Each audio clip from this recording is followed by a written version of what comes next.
Hi, welcome to Sephra's World. My name is Sephra, and this is my world. And today we're going to talk about the Little Mermaid controversy just a little bit.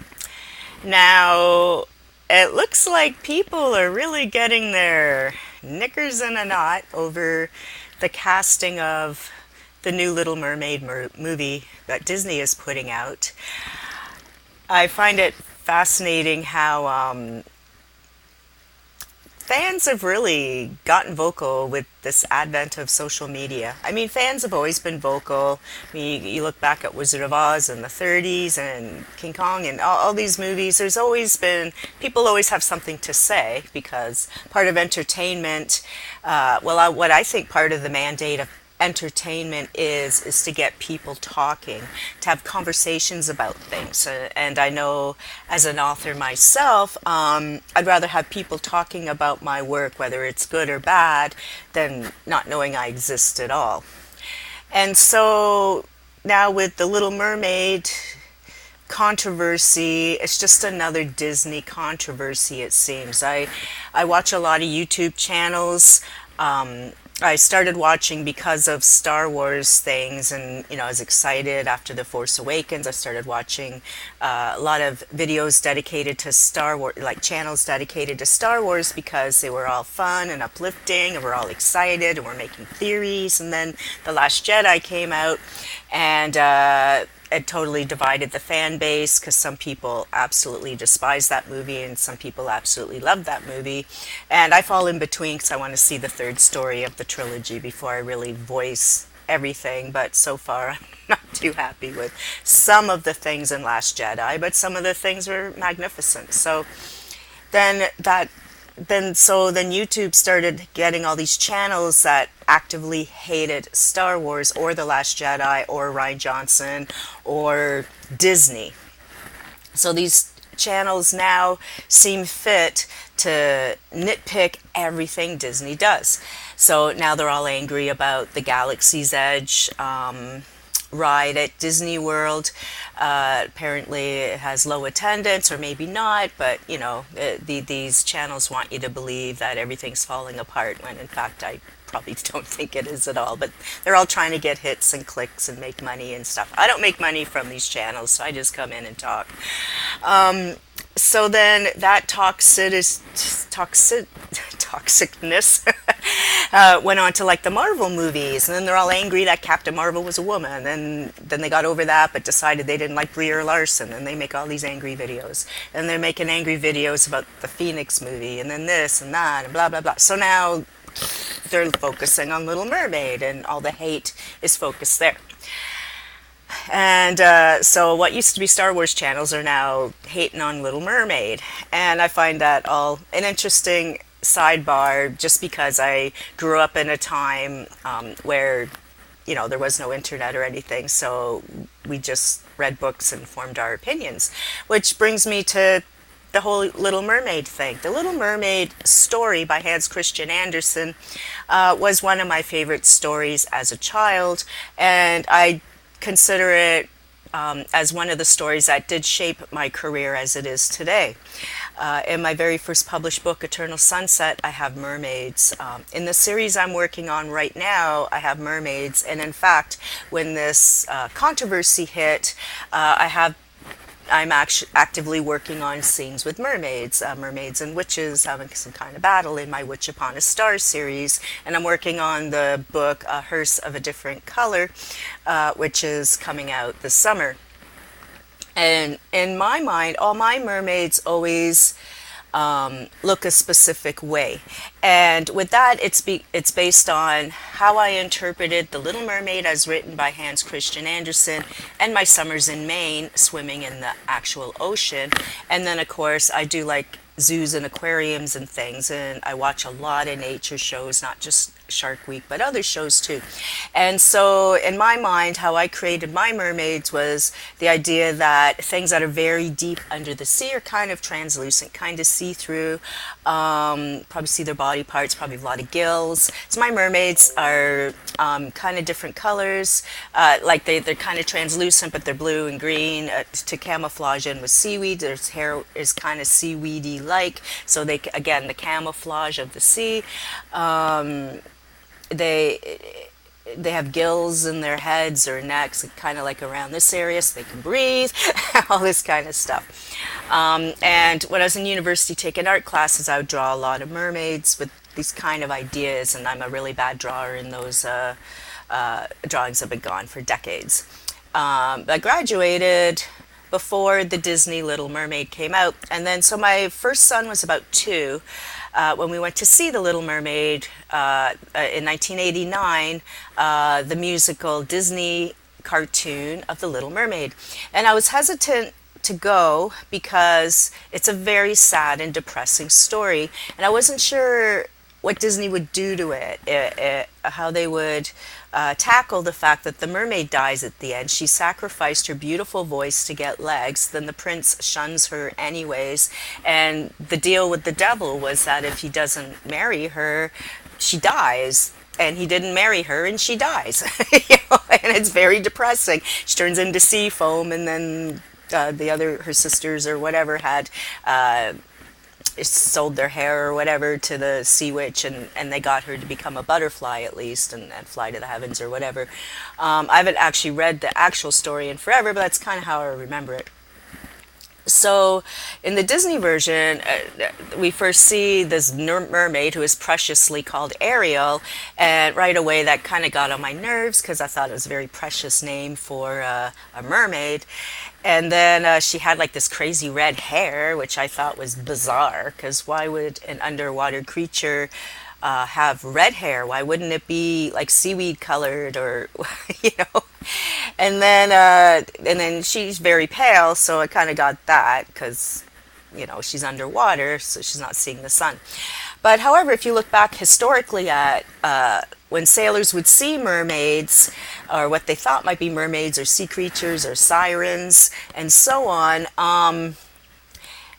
that they often were, you know, that the ideas over the years is that they were mistaking whales, squids, manatees, seals, and so on for mermaids, you know, because there's a bunch of drunken sailors and they're all sick from the moldy oranges and all this kind of stuff. So they're hallucinating beautiful women singing on rocks when in fact it's like some big sea cow or something, right?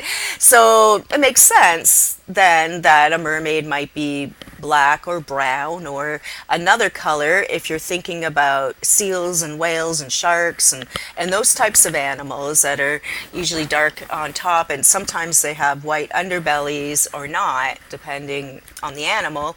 So anyway, so when we come to the modern casting of Ariel, why shouldn't she be African American? Why not? Why not? She could be. It's a mythical creature, for goodness sake, people.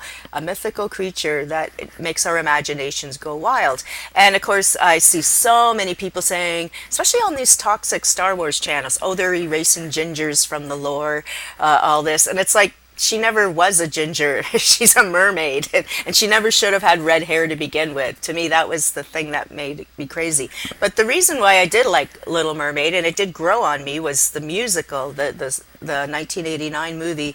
The music, I loved it. And then I realized I loved the music so much because it's the same composers who wrote my favorite, one of my favorite musicals of all time, Little Shop of Horrors. You have Alan Menken and Howard Ashton with their beautiful score. And so I'm excited to see that score being reprised. But I find it interesting that my favorite song from Little Mermaid is Part of That World. And yet one of my favorite songs from Little Shop of Horrors is Somewhere That's Green. And when you think about it, both those songs sound very similar, and so that's part of the hook or the catchiness. It's just like John Williams music. You can always recognize with different, you know, like the trumpet fanfare, or the, you just want to cry halfway through the song because something tugged at your heartstrings, whether it's E.T. or Superman or Close Encounters, or, whatever, Jurassic Park, and so on. So definitely the Menken Ashton hook is there, and I'm very happy they're keeping the score, and I think they're adding a couple songs perhaps. So I will say though that when they first announced the modern Little Mermaid here in, we're in 2019 now, so whenever the new movie's going to come out, they just announced the casting. And I thought they said Halle Berry, just like most people did. Because I had the news on, but I wasn't looking at the TV, and I was kind of half asleep in my bed, and I had breakfast television on. I went, Halle Berry. So all day I was doing Halle Berry. Halle Berry, isn't she like my age? Like, why is she playing a 16-year-old? Wow, that CGI better be good, kind of thing. And so that was my concern, because I just misheard the name. It had nothing to do with her skin color, and I thought, well, maybe she can sing. I don't know. What do I know? Hollywood has their reasons. Then I realized I was screwing up the name, just like we all realize Halle Bailey. And if you go in Google Halle Bailey's music, you'll see that she's an excellent singer. And the only thing we have to really worry about in Little Mermaid is if she can sing, because the whole story, regardless of what she actually looks like, revolves around her selling her voice, because she has the most beautiful voice in the universe, and so she sells the voice to get the prince, and this is what the tragedy is, because she does have the most beautiful voice ever. And so apparently this girl, she can sing. So I watched a couple of little clips, and she's going to do a great job. The new mermaid, Halle Berry. Halle Bailey. See, it's still doing it.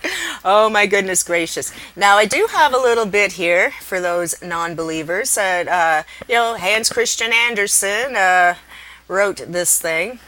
So I'm not going to read you the whole story because it's very long. Well, it's like 15 pages, but okay, so I'll read you this little bit. For many years, the Sea King down there had been a widower, but his old mother kept house for him. She was a wise woman, but proud of her high birth, so she always wore 12 oysters on her tail, while all the other fine folk were only allowed to wear 6. Otherwise, she deserved much praise, especially because she was so fond of the small sea princesses, the daughters of her son. There were 6 lovely children, but the youngest one was the most beautiful of them all. Her skin was as clear and delicate as a rose petal, her eyes as blue as the deepest sea, but like the rest of them, she had no feet. Her body ended in a fish's tail. So that's the description of the Little Mermaid. There's no red hair.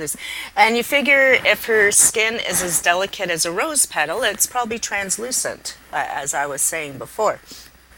But later on in the story, there is something about her raising her white hand up to the up above the sea waves or whatever. But again, I saw that as translucent, like a fish or a tentacle of a sea creature.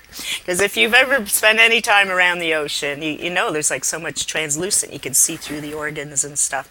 But I don't think that necessarily makes her a Caucasian, although if you know more about the story, Hans Christien Andersen, it is a Denmark. They do have statues of, in Copenhagen, I believe it is. I should have researched before I came on, but I think it's Copenhagen. They actually have a statue of the Little Mermaid.